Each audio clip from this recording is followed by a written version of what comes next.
this is Soundout here, back in our Transformers review. For some reason I wanted to do 3 Universe Classics reviews today. 3 things I got at BotCon that I said I would review, so I might as well review them today. Because I'm still waiting for the super special secret package that my subscribers know about. Well, they know I'm getting it, but it's inside. So today I'm reviewing 3 items, 3 reviews today, okay? Starting off with the Universe San Diego Comic-Con exclusive for 2008, Nemesis Prime. Mine's a little bit different than what the original is, because I custom painted him. You might notice that Nemesis Prime is a little different, especially if you have this toy. I customized him to be Ultimate Evil, though it is slightly different than what I originally planned. This is my plan sheet I made using paint, and then whenever you make a custom, I suggest you use that, get a plan sheet. So I did change things up here, but aside from the normal. So I'll show you. So anyway, this is Nemesis Prime. I got him at BotCon.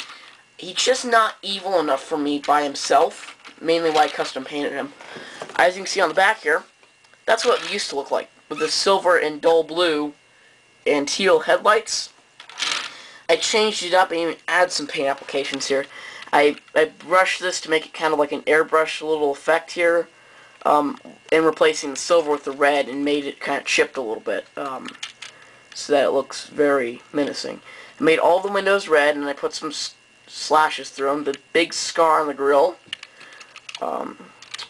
All this stuff here, this evil energy just like leaking out on both sides there.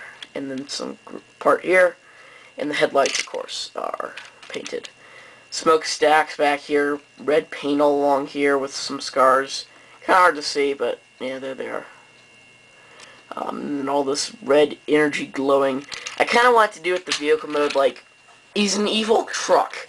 I didn't need the interior design for him, because he's supposed to be this evil copy of Optimus Prime that is leaking with evil red energy, which makes it really look cool. So I thought this looks really nice like this. I got him done today.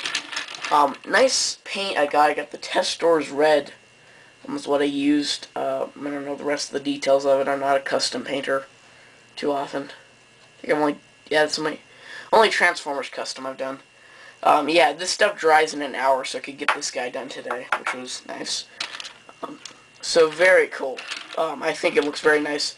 Yeah, I just used one brush, and I just painted all the stuff. It was pretty much it. I kind of made the brush a little bit dry, not much paint, and just kind of dabbed it around here.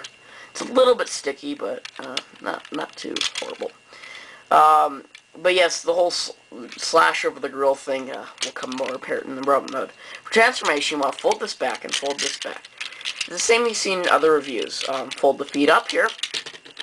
Pull his legs down. You can take off the smokestacks and his wind vane now. Whoa.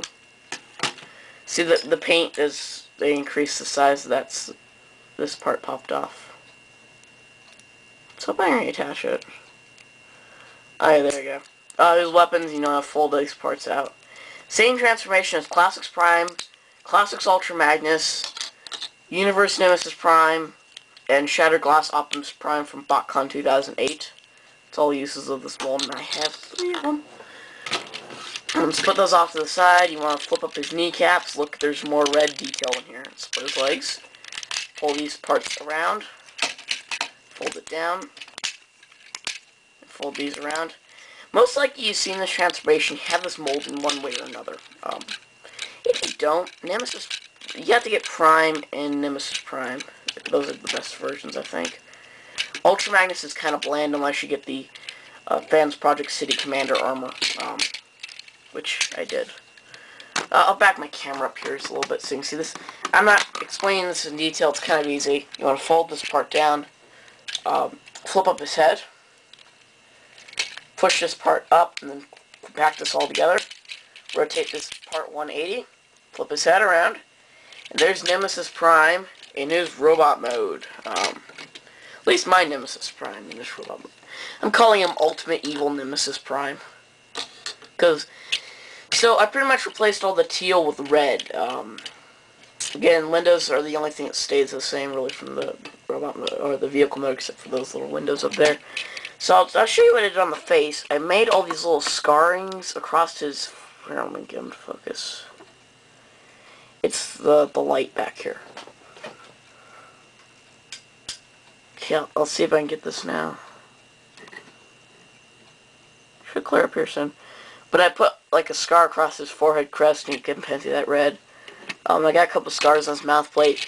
It's really easier to see in his, when you have him in person. I put some scars on his legs there, and I just used an X-Acto knife. I painted his kneecaps red, and his legs red, and his crotch piece red, and these headlights red, and these headlights red. I went overboard in the red. Again, he varies from my original design in that I left the teal there. I went red crazy. So I did put the same grill stash there, and they put some cuts into his arms and on here. I accidentally painted over the Decepticon symbol, so eventually I'll get some rubber labels and fix that.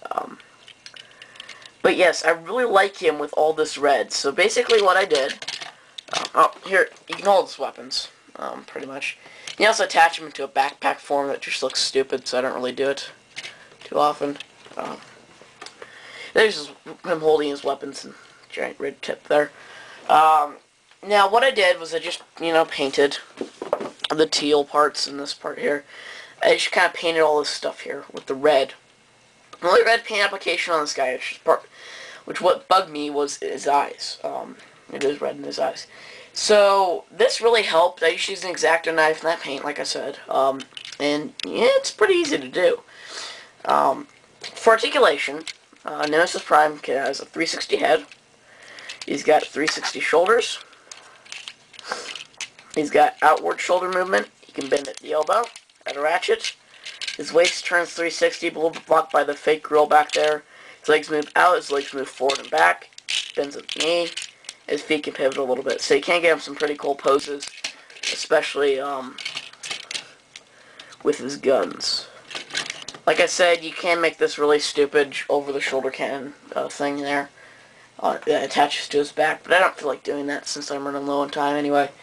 But that's pretty much what he did for Nemesis Prime. He went from bland to totally evil in a day. Yes, I almost feel like painting over his box art to match my new figure. So, for comparison, here's Prime. See, I got the guns reversed on them. He's like a mirror. So there's Prime in comparison, and this mold, but he's in armor. Ultra Magnus.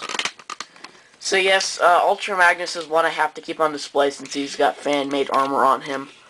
This is the Fans Project City Commander armor that they're actually re-releasing this soon with new shoulder cannons and a gun that they'll sell individually too for the previous owners. Check out Big Bad Toy Store for more details. For those people that are looking at this, I will review this when the reissue comes out. And I get the upgrade set and I'll review them. But yeah, so most likely I'll have these three guys on display for right now since none of the rest of my classics are. But I have to keep Nemesis Prime on display because of his paint. Ultra Magnus has to be on display because of his armor. And Prime, he can be in a box, but hey, you got Nemesis on display, why not have Prime? Take it out a three-way war, a mold war, in comparison to Starscream. There he is. So, Nemesis Prime may go for high prices now because he was a San Diego Comic-Con exclusive last year, but conventions are the best place to get him. That's where I got mine. So, highly recommend Nemesis Prime. Highly recommend doing the Ultimate Evil Nemesis Prime custom, which is this here. So, anyway, that's it for now. Until next time, this is Soundout saying goodbye.